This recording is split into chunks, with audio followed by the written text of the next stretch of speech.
following segment is sponsored by Martin, Harding and Mazzotti. The FBI recently raided the law office of Michael Cohen, personal attorney to President Trump, and seized countless documents and computer hard drives.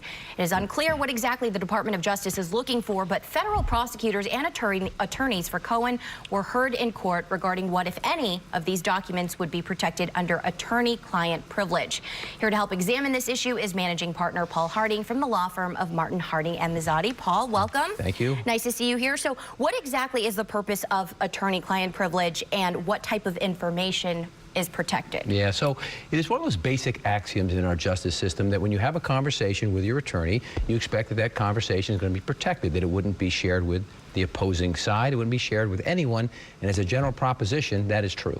So are there exceptions to attorney-client privilege?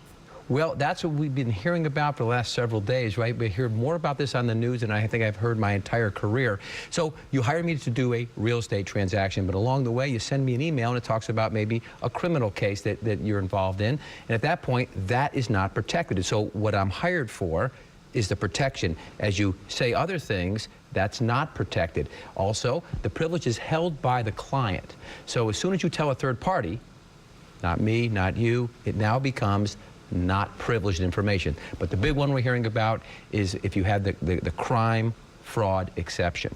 You can tell your attorney about your past misdeeds, but if you're going to talk to him about a current crime being convicted or the potential or a future crime, generally you lose that protection. So the more information I divulge, that is not covered? Right. Okay. Now, what was the purpose of the hearing between prosecutors and Cohen's attorneys this week? So they're trying to figure out what the federal prosecutors have. And so the judge was super careful. She really kind of played it like, listen, guys, prosecution, you're not going to look at this.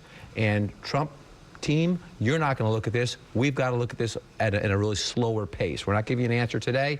So this thing is going to continue on. And whether or not and what's protected is really going to be the key as to what documents they have to move forward on, if any, against the Trump administration. It'll definitely be interesting to see how all of this plays out. Paul, thank you so much for being here. We really appreciate it.